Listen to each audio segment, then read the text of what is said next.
Hello guys, welcome back to my channel Super Quick Learn. In this video, we will be talking about AWS service DynamoDB. This is a NoSQL database solution provided by AWS. Also in the end, we'll also discuss some important points and exam tips. So stay tuned and let's get started. So if you are looking for a NoSQL key value pair kind of database solution provided by AWS, then DynamoDB is the answer. DynamoDB is a NoSQL database solution provided by AWS. This is fully managed database that provides fast and predictable performance with seamless scalability. No downtime required to scale up or scale down the throughput capacity. The tables in the DynamoDB database are regional. You can have the table with the same name in different region even in same account. It doesn't have a fixed or rigid structure of data. We'll discuss more about this in the upcoming slides. Let's discuss about the DynamoDB components terminology.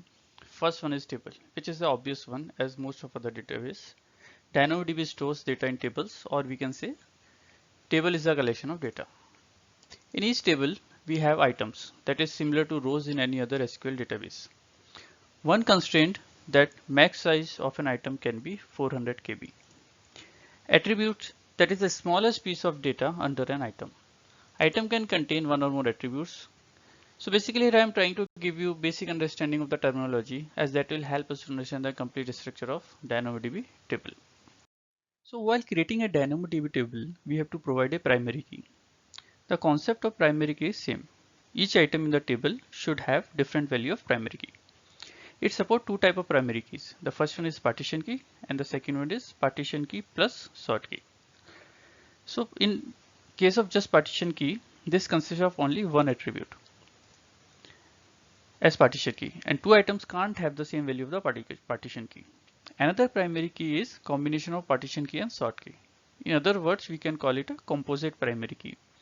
In this case, two items can have same value of partition key, but the combination of partition key and sort key should be unique.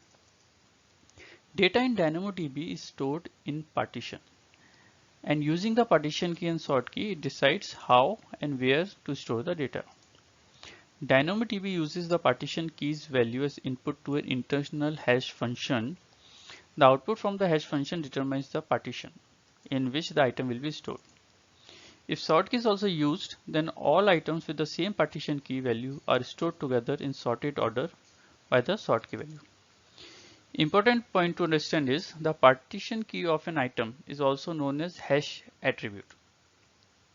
The term hash attribute derives from the use of an internal hash function in DynamoDB that evenly distributes data item across partitions based on their partition key values. The sort key of an item also known as range attribute. The term range attribute derives from the way DynamoDB stores items with the same partition key physically close together in sorted order by the sort key value. Knowing these terms is important, as in the question, instead of partition key and sort key, these might be referred as hash attribute and range attribute. So please keep these terms in mind. Now let's understand the concepts that we discussed so far with the help of an example of table. In this slide, we have two tables that we will discuss one by one. First, let's discuss the people table. Here, there are three items present in the table and it has person ID as primary key, that is partition key, and it doesn't have any sort key, and it has other attributes. Also, as we discussed in the first slide, there is no fixed or rigid schema. So each item should have the primary key defined and value should be different for each item, but other attributes can vary in each item. In first item, we have four attributes like person ID, last name, first name, phone. But if you see in the second item, we have person ID, last name, first name, but we don't have phone. Instead of that, we have an address, and which is also a nested attribute. So inside address, we have other four attributes: street, city, state, and zip code. Nested attribute is supported up to 32 level deep. Now let's come to the second table. Music primary key is a combination of partition key and hash key, and those are artist and song title respectively. Since it has a composite primary key, multiple items can have same value of partition key.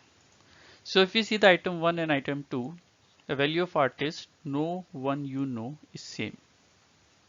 But you see song title is different. So the combination of the composite primary key should be different. You can access any item in the music table by providing the value for artist and song title. In case you want to query data on some other attribute other than primary key, in that case you have the option to define secondary indexes. There are two types of secondary indexes available, global and local. Local secondary index you can create only while creating the table, and partition key should be same as of table, but sort key can be different. On the other hand, you have global secondary index that you can create at any point of time. While creating the global secondary index, you can select different partition key and sort key. Each table has a quota for global and local secondary indexes. For global, it is 20 and for local it is 5. We'll discuss more about the characteristics of global and local secondary index in the next slide.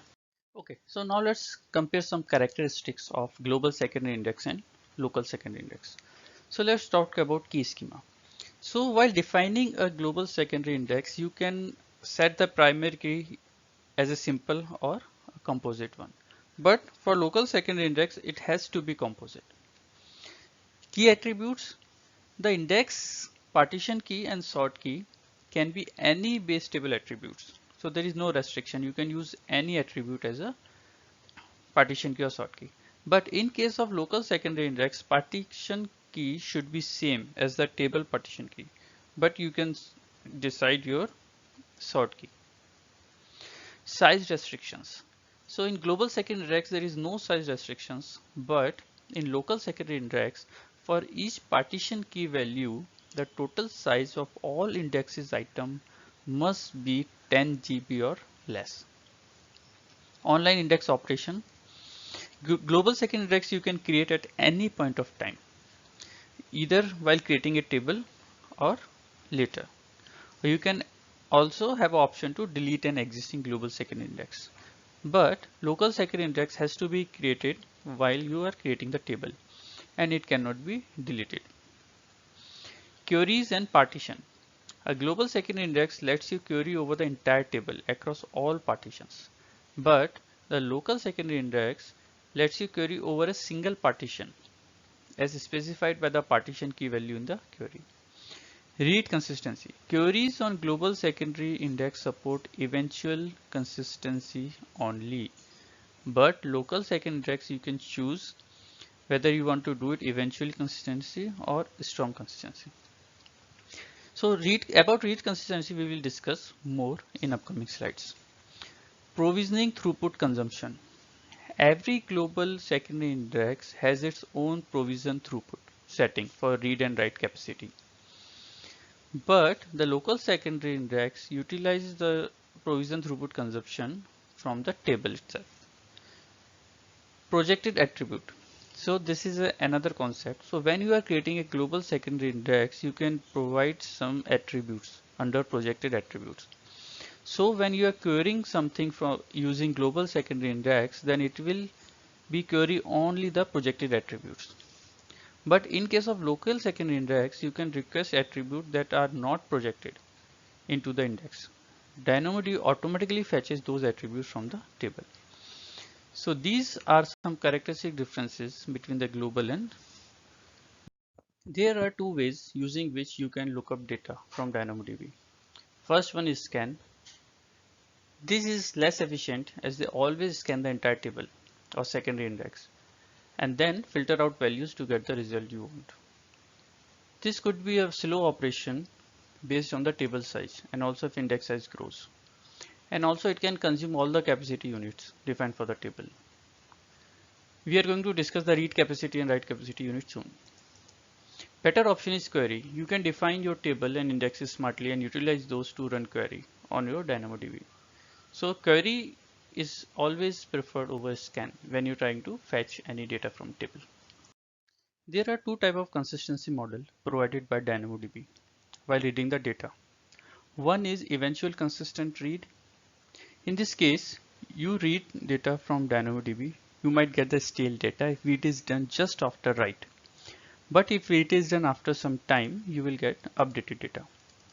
Other one is strongly consistent read. In this case, you will always get the updated data in response. So default one is eventual consistent read unless specified. Looking at the difference, you might feel that strongly consistent should be the preferred choice, as who wants to fetch the stale data. But there are some disadvantages come with the strongly consistent read that you should keep in your mind. Example, it might not be available if there is a network delay or outage. In this case, DynamoDB may return a server error. It may have higher latency than eventually consistent read. And also, as we discussed earlier, strongly consistent reads are not supported on global secondary index. And that also use more throughput capacity than eventually consistent read. So depending on your application requirement, you should choose which consistency model is better. While creating the DynamoDB table, you have to define the read and write capacity for your table. There are two ways to do that, on-demand or provision. When you choose the on-demand mode, DynamoDB instantly accommodates your workload as they ramp up or down to any previously defined workload. If a workload traffic level hits a new peak, DynamoDB adapts rapidly to accommodate the workload. Tables that use on-demand mode deliver the same single-digit millisecond latency, service level agreement, commitment, and security that DynamoDB already offers. You can choose on-demand for both new and existing tables, and you can continue using the existing DynamoDB APIs without changing mode.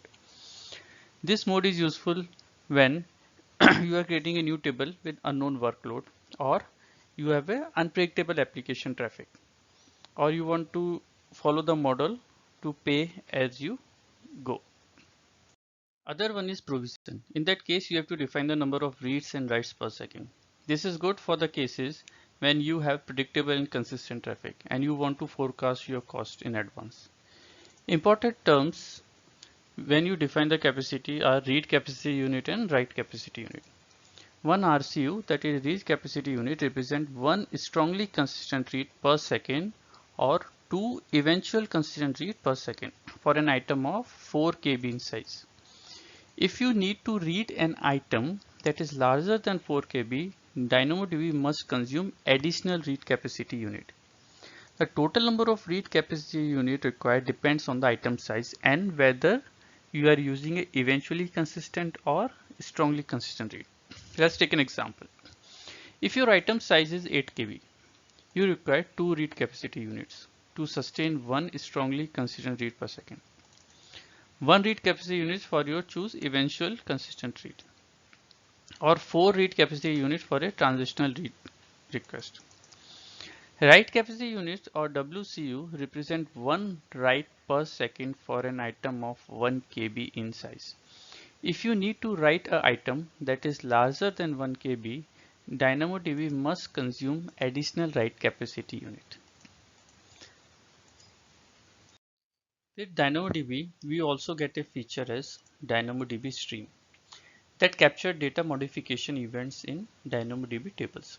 The data about these events appear in the stream in near real time and in the order that the event occurred. Each event is represented by a stream record. If you enable a stream on a table, DynamoDB Stream writes a stream record whenever one of the following events occur. Those events are: a new item is added to the table, then the stream captures an image of the entire item, including all of its attributes.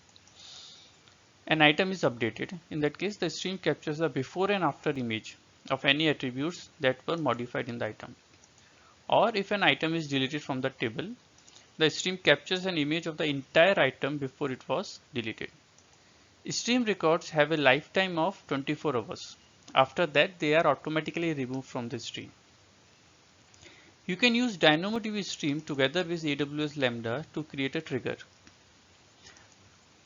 that execute automatically whenever an event of interest appears in a stream. For example, consider a customer table that contains a customer information for a company. Suppose that you want to send a welcome email to each new customer. You could enable a stream on that table and that associate the stream with a Lambda function.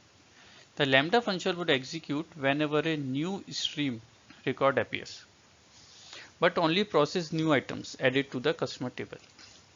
For any item that has an email address attribute, the Lambda function would invoke SES, that is Amazon Simple Email Service, to send an email to the address. This is another important feature in DynamoDB is global table. So Amazon DynamoDB global tables provide a fully managed solution for deploying a multi-region, multi-master database without having to build and maintain your own replication solution. With global table, you can specify the AWS regions where you want the table to be available.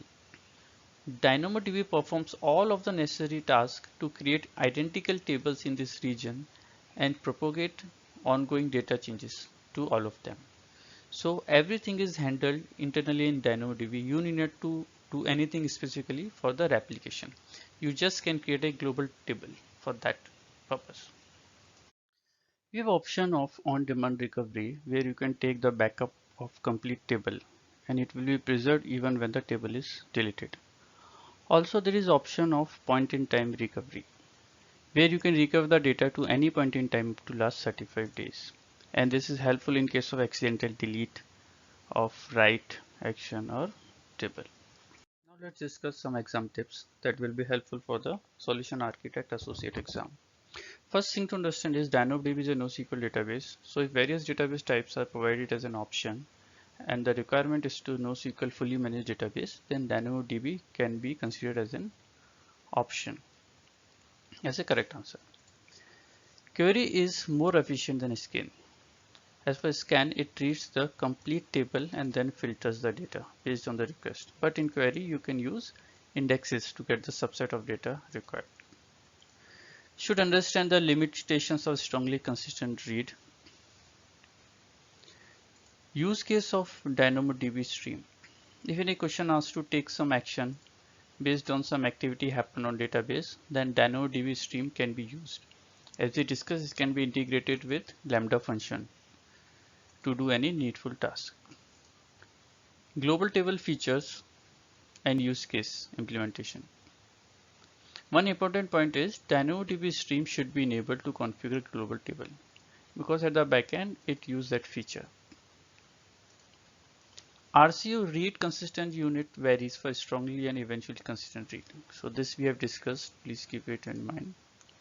And all the difference between global and local secondary index. So you might get a question in the options. It may be asked that you have to create a global secondary index or a local secondary index. Based on the differences, you can identify which one should be choose for the given scenario. So guys, here our discussion ends. If you think this video helped you with AWS certification journey, then please like the video and subscribe to my channel for more videos on AWS certification preparation. If you have any feedback or looking for covering any topic, please comment and I will create a video on that topic. Thanks for watching. Bye.